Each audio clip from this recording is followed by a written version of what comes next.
देवानांच ऋषीणांच गुरुं कांचन सन्निभं बुद्धिभूतं त्रिलोकेशं तन्नमामि बृहस्पतिं.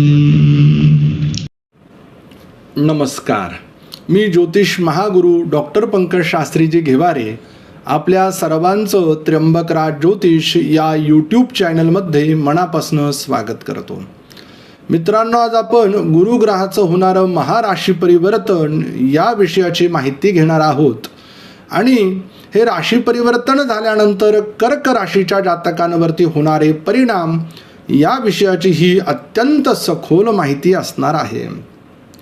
चैत्र कृष्ण पक्ष अष्टमी बुधवार 1 मे 2024 या दिवशी दुपारी 12:56 गुरुग्रह आपलं राशी परिवर्तन करतील आणि ते वृषभ राशीमध्ये येऊन स्थित होतील.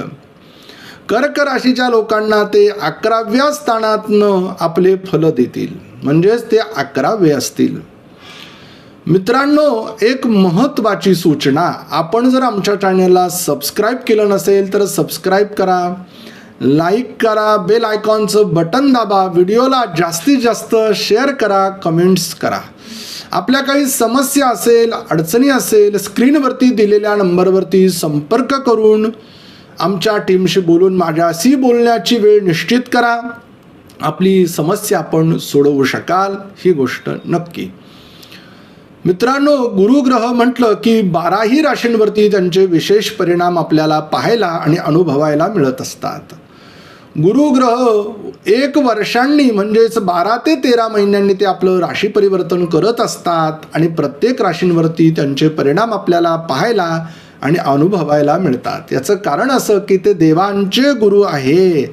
देवानांच ऋषीणांच गुरुं कांचन सन्निभं बुद्धिभूतं त्रिलोकेशं तन्नमामि बृहस्पतिं.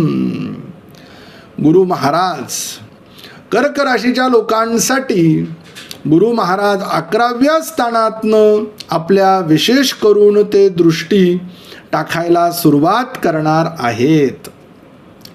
मित्रांनो, 11वं स्थान जर म्हटलं तर लाभस्थान असं या स्थानाला म्हटलं गेलेलं आहे. मित्रांनो, ज्यांच्या लाभस्थानी गुरु असतो त्यांना आई वडील नोकर चाकर आपले मित्र आप्तेष्ट वाहनांचं सुख म्हणजेच या जन्मामध्ये इहलोकीचं सुख भोगल्याची अनुभूती त्यांना आल्याशिवाय राहत नाही. अत्यंत सुख देणारा योग कर्क राशीच्या लोकांसाठी आलाय. भाग्याची गोष्ट आहे. मित्र सुख चांगले मिळणार आहे. प्रशासकीय अधिकारी होण्याचा योग कर्क राशीच्या लोकांना आहे. मित्रांनो, गुरु महाराजांची पंचम दृष्टी, सप्तम दृष्टी आणि नवम दृष्टी. गुरु महाराजांची पंचम दृष्टी जाते 3य स्थानावरती, सप्तम दृष्टी जाते 5म स्थानावरती आणि नवम दृष्टी जाते 7मावरती. या स्थानांना खऱ्या अर्थानं ॲक्टिवेट करून टाकलाय. मान सन्मान वाढवणारे, लोकप्रियता वाढवणारे, समाजामध्ये कुठलीही गोष्ट तुमची लोक अलगत श्रवण करून तुम्हाला अतिशय उच्च असं स्थान देतील. याचा अनुभव, याची प्रचिती तुम्ही घेणार आहात. 3य स्थानामध्ये त्यांची दृष्टी आहे. पराक्रम होण्याचा योग, सर्व लोकांना बरोबर घेऊन जाण्याचा योग.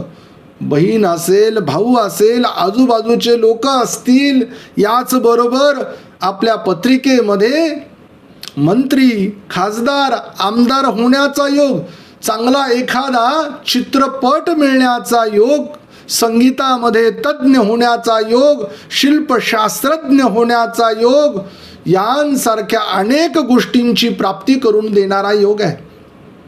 मोठा उद्योगपती बनायला लावणारा योग आहे. छोटं मोठं काम करत होतो, अचानक मला संधी मिळाली, मदत मिळाली आणि मी पुढे निघून गेलो. या गोष्टीचा आनंद तुम्हाला होईल. चित्रकार होण्याचा योग आहे. याच बरोबर आपण आर्किटेक्ट असाल, सिव्हिल इंजिनियर असाल, वकिली क्षेत्रामध्ये आपल्याला जर न्यायाधीश होण्यासाठी जर काही परीक्षा द्यायच्या असेल तर मित्रांनो ती द्या. गुरु महाराजांनी बुद्धिस्थानावरती त्यांची सप्तम दृष्टी टाकलेली आहे, म्हणजे पंचमावरती. बुद्धीच्या बाबतीत हा एक राजयोग देणारा योग आहे, शिक्षणामध्ये परिपूर्णता देणारा योग आहे, कर्तृत्व वाढवणारा योग आहे. मित्रांनो, भाग्योदयाला खऱ्या अर्थानं आरंभ जर असेल तर कर्क राशीच्या लोकांसाठी आनंद आहे. काय सांगावं तुमच्यासाठी. घर घेण्याचा योग आहे, जमीन जुमला घेण्याचा योग आहे, याच बरोबर आपली प्रगती करून घेण्याचा योग आहे, गुरु प्राप्ती करून घेण्याचा योग आहे, राजकारणामध्ये जाण्याचा योग आहे, शिक्षण पूर्ण करण्याचा योग आहे, धर्म वाढवण्याचं काही कार्य असेल तर ते पूर्ण करण्याचा योग आहे, श्रीमंत खानदानी व्यक्तींची मैत्री होणारा योग पत्रिकेला झालेला आहे. मित्रांनो, काय सुख सांगावं कर्क राशीच्या लोकांचं. नवम दृष्टी, कष्ट केले फलप्राप्ती आली. गुरु महाराजांची नवम दृष्टी ही सप्तम स्थानावरती विराजमान होते. मित्रांनो, विवाह जमण्याचे योग. आतापर्यंत विवाहातील अडथळे दूर होत नव्हते, आता ते या क्षणापासून होताना तुम्हाला अनुभवायला मिळेल. भागीदारीमध्ये आपला चांगला व्यवसाय चालेल. जीवनामध्ये खऱ्या अर्थानं जर सुख म्हणाल काय असतं तर ते या वर्षी अनुभवायला मिळणार आहे. मित्रांनो, 1 मे 2024 या दिवशी माध्यान्ह समयाला 12:56 शक्य असेल तर हरभऱ्याच्या डाळीचं दान करावं, साखर दान करावी, गूळ दान करावं, कांस्य दान करावं. यथाशक्ती आपली जर शक्ती क्षमता असेल सुवर्ण आणि पुष्कराज दान करावा. गरिबांना अन्नदान द्यावं. पाणी तहान भागवावी एखाद्याची, म्हणजे पाणपोई निर्माण करावी. जिथे गरज आहे आश्रमशाळा अशा ठिकाणी विद्यार्थ्यांना शिक्षणासाठी गरजेच्या गोष्टी आपण दान कराव्या. या दिवशी आपल्या गुरुजींकडनं 19,000 जपाचं मंत्राचं पठण करून घ्यावं. ताम्रपादाने आलेत गुरु महाराज कर्क राशीला श्री प्राप्ती करून देणार आहे. लक्ष्मी प्राप्तीचा योग आहे. काय सांगावं तुमचं सुख. या दिवशी माध्यान्हाला एका पिंपळाच्या वृक्षाचं आपण रोपण करा, त्याला पाणी घाला.